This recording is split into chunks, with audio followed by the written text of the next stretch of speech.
அயனார் துணையில அடுத்த நடக்க போகுதுன்னு வாங்க பார்க்கலாம். சோழன் நான் கோயிலுக்கு போயிட்டு வந்துடுறேன் அப்படின்னு சொல்லி நிலா சொல்ல, இரு நிலா நானும் வரேன் அப்படின்னு சொல்லி சோழன் சொல்ல, உங்களுக்கு இப்பதானே ஃபோன் வந்துச்சு சவாரிக்கு, நீங்க கிளம்புங்க, பக்கத்துல இருக்கிற கோயில் தானே, நான் போய்க்கிருவேன் அப்படின்னு சொல்லிட்டு நிலா கோயிலுக்கு போறாங்க. அங்கே போனா கார்த்திகா கோயில்ல உட்காந்து தேம்பி தேம்பி அழுதுகிட்டு இருக்காங்க. யதார்த்தமா நிலா கார்த்திகாவை பார்க்க, என்ன இவங்க அழுதுகிட்டு இருக்க மாதிரி இருக்கு அப்படின்னு சொல்லிட்டு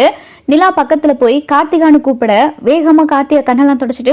நிலா வாங்க நிலா எப்படி இருக்கீங்க அப்படின்னு சொல்லி கார்த்திகா கேட்க, என்ன கார்த்திகா கோயில்ல உட்காந்து அழுதுகிட்டு இருக்கீங்க அப்படின்னு சொல்லி நிலா ரொம்ப வருத்தப்பட்டு கேட்க, என் நிலைமை நினைச்சு அழுகாம என்ன பண்றது அப்படின்னு சொல்லி கார்த்திகா சொல்ல, சேரன் எல்லாம் சொன்னாரு, ரொம்ப வருத்தமா இருந்துச்சு, எனக்கு புரியுது உங்க நிலைமை என்னன்னு, மாமா கிட்ட சொன்னதை விட இப்ப நிலைமை எல்லாம் மீறி போயிருச்சு, கை மீறியே போயிருச்சு அப்படின்னு சொல்லிட்டு கார்த்திகா சொல்ல, என்ன சொல்றீங்க கார்த்திகா அப்படின்னு சொல்லி நிலா கேட்க, அவருக்கு நாளைக்கு கல்யாணம்,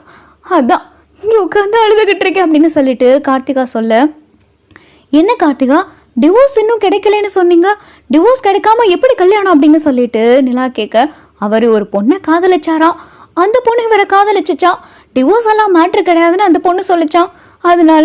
அந்த பொண்ணு கழுத்துல தாலி கட்ட போறாரு. என்ன கார்த்திகா இவ்வளவு ஈஸியா பேசிக்கிட்டு இருக்கீங்க, அது எப்படி, எந்த ஃபார்மாலிட்டி முடியாம எப்படி அப்படின்னு சொல்லிட்டு நிலா கேட்க, என்ன பண்றது, என்னையும் வேணான்ட்டாங்க,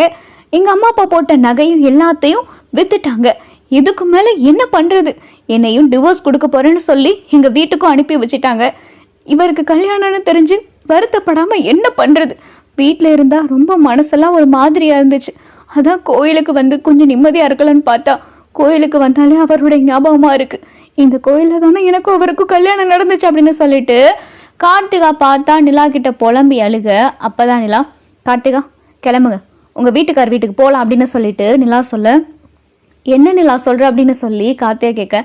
ஆமா வாங்க, மருவத்தூர் தானே அந்த ஊரு, இங்க இருந்து பக்கம் தானே,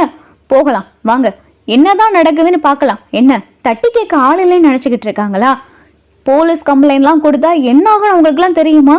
ஏன் கார்த்திகா இப்படி பயந்து போயிருக்கீங்க, உங்க அம்மா அங்க அப்படி வந்து சண்டை போடுவாங்க, சேரண்ணா வீட்டுக்கு வந்து அப்படி கத்துவாங்க, இப்போ உங்க வாழ்க்கையில மட்டும் ஏன் இப்படி அமைதியா இருக்காங்க, போலீஸ் கம்ப்ளைண்ட் கொடுத்து தூக்கி உள்ள வைக்க வேண்டியதானே, என்ன அவங்க நல்லதா செஞ்சிருக்காங்க, சேரண்ணா எல்லாம் சொன்னாரு, உங்களை நம்ப வச்சு ஏமாத்திருக்காங்க, சொந்த வீடு இருக்கு அது இதுன்னு சொல்லி, இப்ப நீங்க வந்து உங்க நகையெல்லாம் கிடைச்சதுக்கு அப்புறமா உங்களை அனுப்பி விட்டுட்டாங்க, என்ன நினைச்சுக்கிட்டு இருக்காங்க, கிளம்புங்க கார்த்திகா போலாம் அப்படின்னு சொல்லிட்டு நிலா வலுக்கட்டாயமா கார்த்திகா கூப்பிட, நிலா நிலா வேணா நிலா அப்படின்னு சொல்லி கார்த்திகா சொல்ல,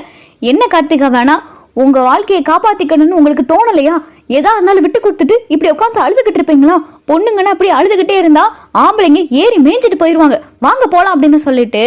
வேகமா நிலா கார்த்திகா கையை பிடிச்சு இழுத்துட்டு கார்த்திகாவுடைய வீட்டுக்கார் வீட்டுக்கு கூட்டிட்டு போக, வாசல்ல நிலாவும் கார்த்திகாவும் நிக்கிறாங்க, வீட்டுல யாரு வெளியே வாங்க அப்படின்னு சொல்லி நிலா கூப்பிட, வேகமா வீட்டுக்குள்ள இருந்து கார்த்திகாவுடைய மாமனாரு மாமியாரு கார்த்திகா புருஷன் எல்லாரும் வராங்க. என்னடி ஆளை கூட்டிட்டு வந்து பஞ்சாயத்து பண்ண போறியா அப்படின்னு சொல்லி கார்த்திகாவுடைய மாமனார் மாமியார் பேசவும், ஆமாங்க பஞ்சாயத்து பண்றதுக்கு தான் வந்திருக்கோம் அப்படின்னு சொல்லி நிலா சொல்ல,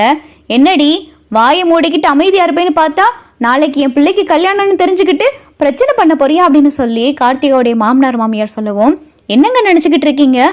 போலீஸ் கம்ப்ளைண்ட் ஒன்னு கொடுத்தா என்ன ஆகும்னு தெரியும்ல அப்படின்னு சொல்லிட்டு நிலா சொல்லவும், போலீஸ் கம்ப்ளைண்டா, என்ன போலீஸ் கம்ப்ளைண்ட், கல்யாணம் ஆகி 8 மாசம் ஆச்சு, இவ வயித்துல ஒரு புள்ள பூச்சி உண்டாச்சா, எங்க குடும்பத்தை தலைக்க வைக்க இவளுக்கு வக்கு இல்ல, இவளுக்கு வக்கு இல்லாததுனால என் பிள்ளை இன்னொரு பொண்ணை கல்யாணம் பண்ணிக்கிற போறான், போலீஸ் கம்ப்ளைண்ட், நம்மள போலீஸ் கம்ப்ளைண்ட், நாங்க பார்க்காத போலீஸ் கம்ப்ளைண்ட் அப்படின்னு சொல்லிட்டு இங்க கார்த்திகாவுடைய மாமனார் மாமியார் பேச, ஆமா ஆமா ஊரை சுத்தி கடன் வாங்கி எல்லாருக்கும் பதில் சொல்லி போலீஸையே சமாளிக்கிற ஆள் நீங்க, போலீஸ் கம்ப்ளைண்ட்டுக்கு பயப்படவா போறீங்க அப்படின்னு சொல்லிட்டு நிலா பேச, அப்பதான் கார்த்திகா புருஷன் அமைதியாவே நின்னுகிட்டு இருக்காரு. என்னங்க மிஸ்டர் அஸ்வின் பாத்துக்கிட்ட சும்மாவே நிக்கிறீங்க, எப்ப பார்த்தாலும் இப்படிதான் சும்மாவே நிப்பீங்களா, நீங்க வீட்டுக்கு வந்திருந்தப்ப ரொம்ப நல்லால பேசுனீங்க, கார்த்திகாவை நான் நல்லா பாத்துக்கிறேன், நீங்களாம் வீட்டுக்கு வாங்க, அப்படியே பவ்யமா இருந்தீங்க, இப்ப என்ன உங்களுடைய சுயரூபலாம் வெளியே வந்துகிட்டு இருக்கு, இப்ப பேசுங்க அப்படின்னு சொல்லிட்டு நிலா சொல்ல, அப்பதான் கார்த்திகா புருஷன், என்ன கார்த்திகா ஆளை கூட்டிட்டு வந்துட்டு பிரச்சனை பண்ணிக்கிட்டு இருக்கியா, நீதான் வேணான்னு சொல்லி விவாகரத்துக்கு போயாச்சே அப்புறம் என்ன அப்படின்னு சொல்லிட்டு கார்த்திகா புருஷன் சொல்லவும், ஒரு நிமிஷம் உங்ககிட்ட தனியா பேசணும் அப்படின்னு சொல்லி நிலா சொல்லவும், அதெல்லாம் ஒன்றும் தேவையில்லை, நீங்க முதல்ல கிளம்புங்க அப்படின்னு சொல்லிட்டு கார்த்திகாவுடைய மாமனார் மாமியார் சொல்ல, அப்பதான் கார்த்திகா நிலா வா நிலா போலாம் அப்படின்னு சொல்லி கார்த்திகா கூப்பிட, கார்த்திகா கொஞ்ச நேரம் அமைதியா இருங்க அப்படின்னு சொல்லிட்டு நிலா சொல்லவும், அஸ்வின் உங்ககிட்ட தான் பேசிக்கிட்டு இருக்கேன், உங்ககிட்ட ஒரு 5 நிமிஷம் தனியா பேசணும், வாங்க, உங்களை ஒன்றும் செஞ்சிட மாட்டேன் அப்படின்னு சொல்லி நிலா கூப்பிட, அஸ்வினும் பார்த்தா வராரு. என்னங்க நினைச்சுக்கிட்டு இருக்கீங்க? உங்களை மட்டுமே நம்பி அந்த பொண்ணுடைய அம்மா அப்பா மாமான்னு சொல்லி அவ்வளவு நகை போட்டு அந்த ஊர்ல இருந்து இந்த ஊருக்கு கட்டி கொடுத்து அனுப்பி விட்டா, கொஞ்சம் கூட எதுவுமே மனசாட்சியே இல்லாம அந்த பொண்ணு கொண்டு அந்த நகையெல்லாம் வச்சு அனுபவிச்சுட்டு இப்ப அந்த பொண்ணையும் பயன்படுத்திக்கிட்டு நீ எனக்கு தேவையில்லைன்னு சொல்லி அனுப்பி விடுறீங்களே, என்னங்க இது? இது உங்க கூட பிறந்த தங்கச்சிக்கோ அக்காவுக்கோ இப்படி நடந்தா பார்த்துக்கிட்டு சும்மா இருப்பீங்களாங்க? நீங்க ஒரே ஒரு பையன்றதுனால என்னங்க அந்த எண்ணம் இல்லாம போச்சு அவங்களுக்கு அப்படின்னு சொல்லி நிலா கேட்க, இங்க பாருங்க, இதெல்லாம் ஒண்ணு என்கிட்ட பேச வேண்டாம், நீங்க கிளம்பலாம் அப்படின்னு சொல்லி அஸ்வின் சொல்ல, என்ன கிளம்பலாம், நானும் கிளிப்பிள்ளைக்கு பேசுற மாதிரி பேசிக்கிட்டு இருக்கேன் அப்படின்னு சொல்லி நிலா கண்ணத்தை சேர்த்து ஓங்கி ஒரு அறை விட்டுறாங்க. தொலைச்சிருவேன். என்னடா பேசிக்கிட்டு இருக்க?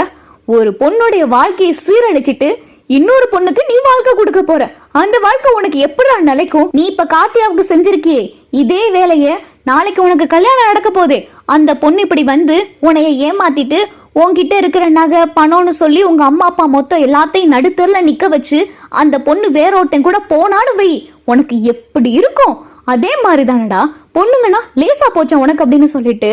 இங்க நிலா நாக்கப்படுங்கிற மாதிரி கேட்க கார்த்திகா பயங்கரமான அதிர்ச்சியோட பாத்துக்கிட்டு இருக்காங்க. அஸ்வினுக்கு என்ன பேசுறதுன்னு தெரியல. கார்த்திகா கூட நீ ஒழுங்கா குடும்பம் நடத்தி நல்லபடியா வாழ்ற, அதை விட்டுட்டு வேற ஒரு பொண்ணு கல்யாணம் பண்ண போற அப்படி இப்படின்னு தெரிஞ்சிச்சுன்னு வை, உன்னைய எங்க அப்பா எப்படிப்பட்ட ஆள் தெரியுமா? பெரிய பிசினஸ் மேன், உன்னை உயிரோட எங்க அப்பாட்ட சொல்லி கொன்னு புதைச்சிருவேன் பாத்துக்க. நான் போலீஸ் ஸ்டேஷன் போக மாட்டேன், எங்க அப்பா பெரிய ஆளு, அவருக்கு தெரியாத அடியாளெல்லாம் கிடையாது. நீ உயிரோட இருக்கணும், உன் அம்மா அப்பாலாம் உயிரோட இருக்கணும்னு நினைச்சேனா கார்த்தியா கூட ஒழுங்கா குடும்பம் நடத்து. இல்ல எனக்கு உயிரெல்லாம் பெருசா கிடையாது அப்படின்னு நினைச்சேனா நான் எங்க அப்பாவுக்கு ஒரே ஒரு ஃபோன் கால் நான் பண்ணேன்னா போதும், மொத்த ஊரு இங்க வந்து நிக்கும் அப்படின்னு சொல்லிட்டு நிலா மிரட்டு அஸ்வினால பார்த்தா எதுவுமே பேச முடியல.